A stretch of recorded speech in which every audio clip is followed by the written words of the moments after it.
Welcome, everyone, to No Cold Wars Perspectives, where we give you the 10 to 15 minutes pulse of global struggles for peace, sovereignty, and social justice. This week, I'm your host. We have many different hosts from the No Cold War Collective, but today we're turning to South Korea, where the political crisis has reached a historic turning point. Just a few days ago, South Korea's constitutional court unanimously removed President Yoon Suk-yeol from office following his deeply controversial declaration of martial law in December last year. His move to clamp down on growing protests and dissent provoked mass mobilizations across the country for people demanding for democratic accountability and changes to the system. Now, with Prime Minister Han Duck-sun stepping in as acting president and a new election required within the next 60 or so days, the next 8 weeks, South Korea stands at a crossroads. So, we are joined today by Dae-Han Song from the International Strategy Center based in Seoul, who has been following the events closely and has been working on the ground in Seoul, in South Korea. So, Dae-Han, welcome. Thank you. Thank you for having me. My first question, if we can just jump straight in, since we're trying to make this nice and neat for our audiences, many international observers were surprised by how, decisive President Yoon's removal was. Can you maybe help all of our listeners to understand a little bit better what has led to this moment and what the impact of recent events, going back to December or prior, up until now? Sure. So I think one of the reasons why it was so decisive was it was just slam dunk. Like there were five charges against them. Each of the charges, like it was just many times when Yoon spoke in court, people said that he basically admitted to the fact of having committed those things. He basically put his foot in his mouth. Like each one of those charges against them were slam dunks, and they only had to find one that he violated one of them gravely enough that actually would constitute impeachment. But ultimately, of course, they found that all five of them he was found guilty of violating, um, and that's and they also did so unanimously. And I think a lot of people talk about that they took a very long time deliberating upon it, right? And I think the reason why they were deliberating for quite a bit was partly to get that age zero, right? To get a unanimous vote, just because the country there is a it is a polarized issue. There is about 30% or so of Koreans that are like the far right, right? And there's about like 60, 70 people that wanted him impeached. And then there's people that don't want him impeached, right? So because of that, when they delivered, they had to deliver something that was decisive. Um, and if you just look at each one of the charges against them, like things like was he justified in calling martial law? And of course, he was not justified in calling martial law. There was no disorder. It was not a time of war. Like none of these things, right? Like for him, he said it had to be a political. It was a the the state was in political paralysis because the National Assembly was not willing to pass the budget or was not willing to pass the budget that he wanted. It's like saying, like in the United States, when the budget is not getting passed, to call martial law, right? It's a completely ridiculous, it's almost anachronistic, right? And so even that charge in itself, and the fact that he didn't follow the procedures, the fact that he tried to do basically he sent soldiers uh, into the a National Election Council committee without actually having a warrant. A lot of these things are just like slam dunks, right? So because of that, I think they voted in such a manner because it was almost indisputable. And with the elections just 8 weeks away, what is the main focus and the debates that are shaping South Korean politics, particularly around how people conceive of the state of democracy in South Korea? Sure. Well, I think what's important to realize is that a president was impeached in 2016.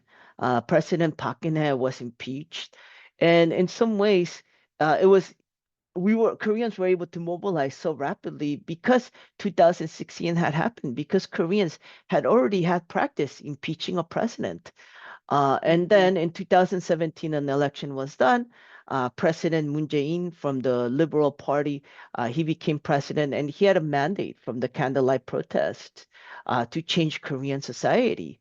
Right? There was a lot of corruption. There was a lot of undue influence from Samsung, from corporations, and there was this criticism of all that. And President Moon failed to implement any of those reforms, right? And so basically that kind of opened up the space uh for Yoon Suk-yeol to get elected, right? So in some ways it's like a repetition of history, right? And I think in some ways we find ourselves again in much the same place we were in 2017. Let's say that the leader of the Liberal Party, the Democratic Party, becomes president, which is very likely. If he becomes president, is it going to solve the problems in Korea? And likely not, because um, he, he- people are not excited by that candidate. It's just kind of like the the ruling party is so completely delegitimized that that's how they would win. It's like, oh, vote for the lesser of two evils. And of course, oh, vote for lesser of two evils doesn't necessarily lead to a solution, right?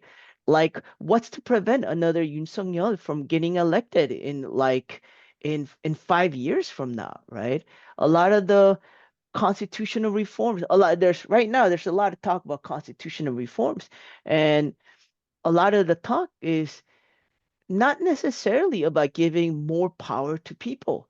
It's just about how to shift power between the executive and the National Assembly. They're both dominated by both parties, right? So it's like, how do you curtail the powers of the president and pass them on to the National Assembly, right? But is that going to solve anything? It's like, no, that's not going to solve anything, right?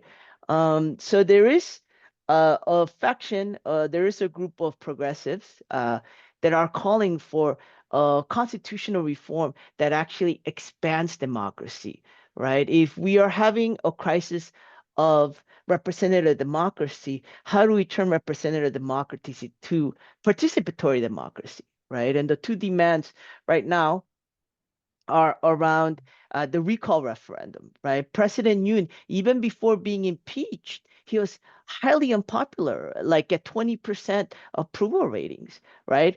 Like, why do we have to wait to uh, to impeach him? Why can't we just bring him down from office if he has no legitimacy anymore, right? If the people do not support him, then they should be able to recall him, right? And then the other one is around breaking the impasse that is in the National Assembly, where many laws, like the anti-discrimination law, a lot of these laws have been trying to be passed for a very long time. But the domination of these two parties basically leads to them never getting passed. Like stuff around like workers' rights, stuff around like discrimination, basically protections against discrimination of workers, of women, of sexual minorities. A lot of these things never get passed because of this domination by the two parties in the National Assembly as well, right? Um, so the demand is for the ability to a referendum to propose laws, right? That people should be able to do that. In effect, this would expand democracy, it would make it much more participatory, and it won't just be like, you practice democracy every 4 years when you go vote, and then afterwards, the politicians don't actually carry out any of their promises, and the liberals always get away with the fact that people would vote for them because, what's the other choice? It's like a far more terrible choice, right? No, I think on that note, the last thing, because I was going to ask you, what is at stake, but perhaps You've already set out what is being called for, a popular call for the expansion of democracy and beyond the liberal conception of voting every 4 years and having a participatory format. How do you think this might, we know it's not a for sure, but how do you think this might impact the overall geopolitical tensions that are why we are here in this conversation about a new Cold War? How might this challenge, it might not be the facts on the ground, but how might calls for different forms of democratic participation undermine what seems to be a new Cold War that is being fomented by the US-led military bloc, and that unfortunately South Korea is one of the key nodes of tension in Northeast Asia? Sure.